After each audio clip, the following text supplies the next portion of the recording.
I think the camera might be slightly out of focus, and if it is, I apologize.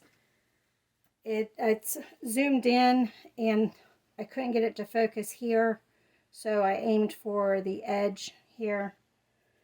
It might be out of focus.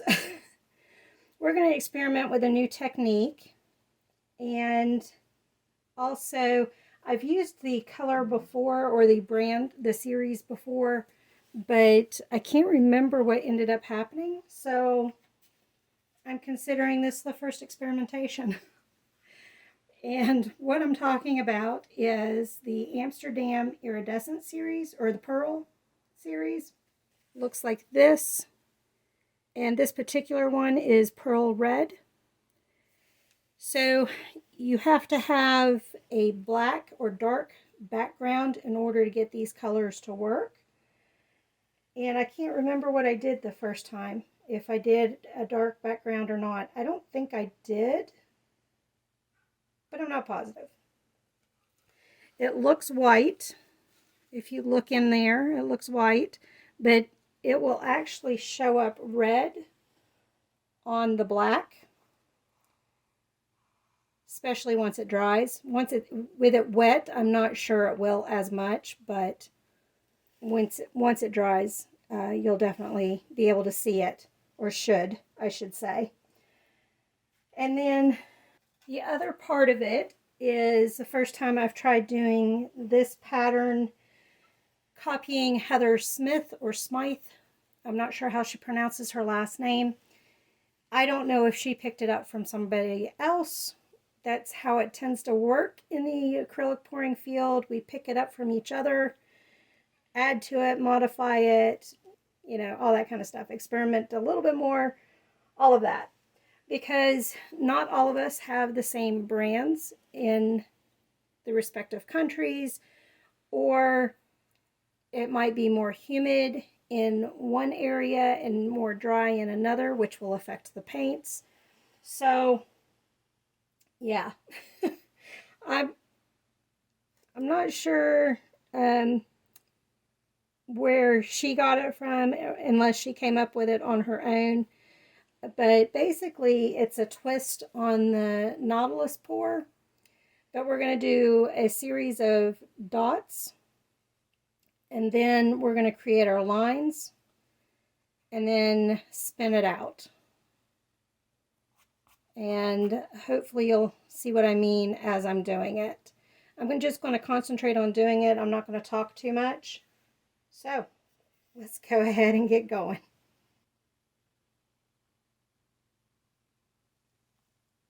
Oops.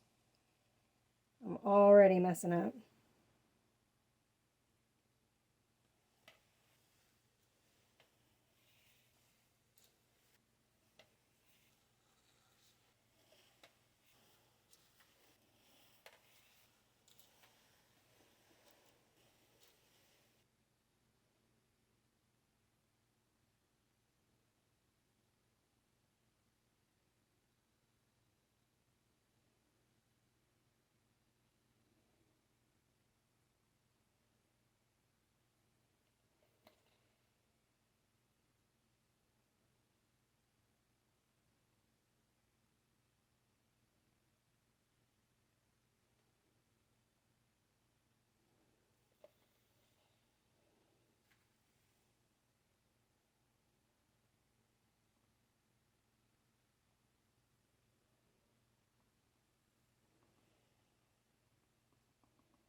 I just messed that up.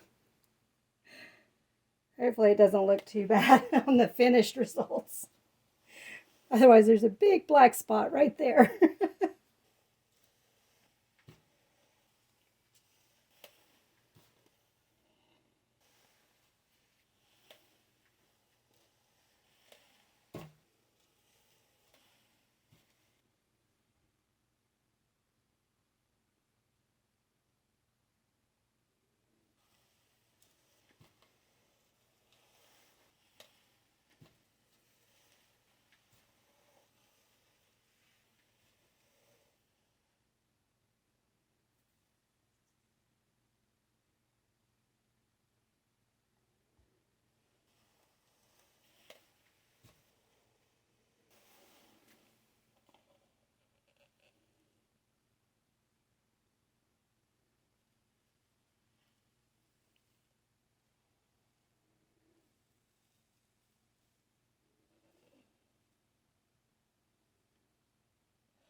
Okay, I'm going to do the pattern design. It didn't stay quite as circular as I had planned, but that's all right. I can work on it, and it may straighten itself out. We shall see.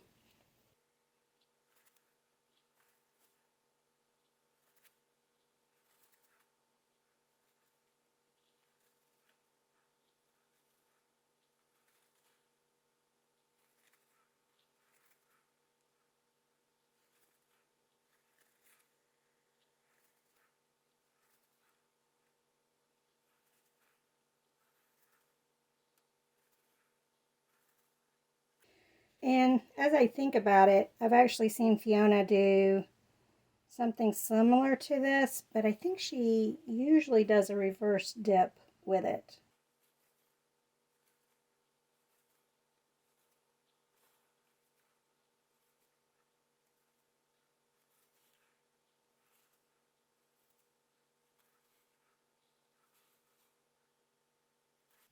All right, let's spin it out and cross our fingers.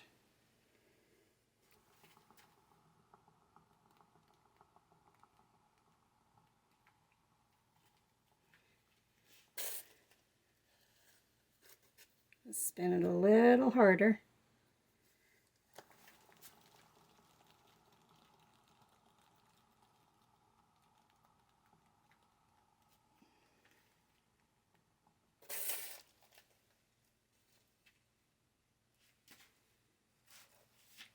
Toe cramp.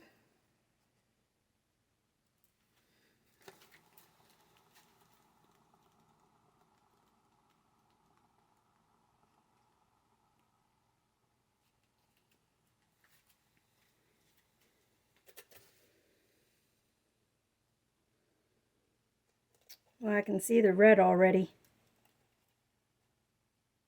I'm going to keep spinning it out to get the sides covered.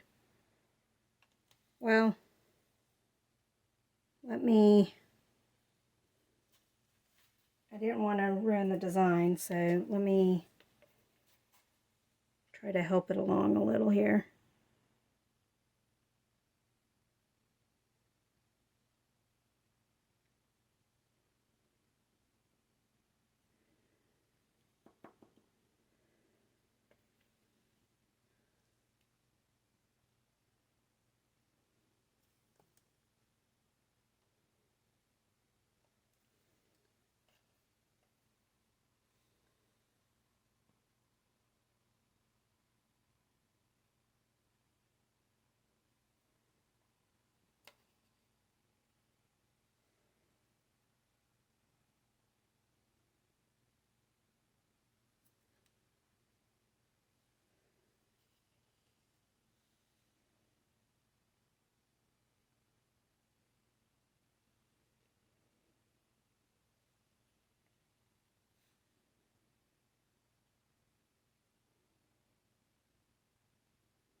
All right, one more good spin.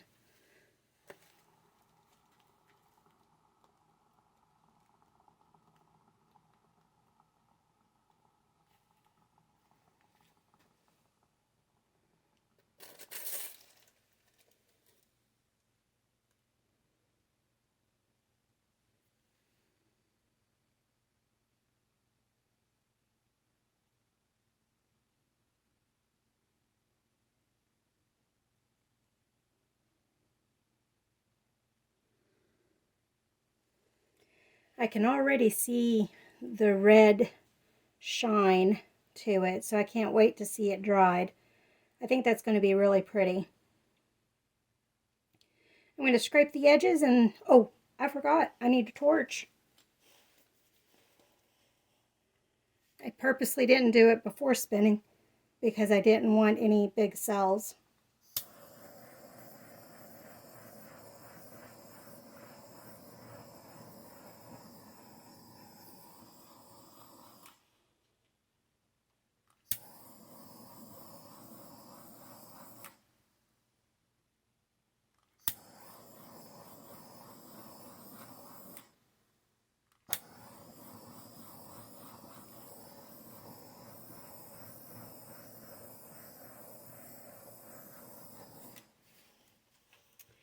And I think the white will be less white.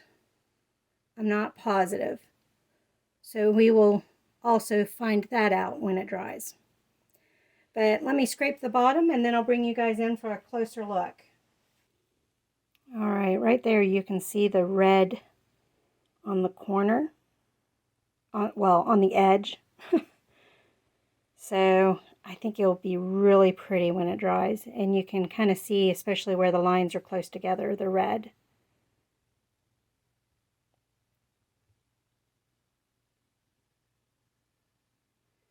So Heather Smythe or Smythe, correct me on the correct way to say it. Thank you for teaching me this. Here's a dry picture.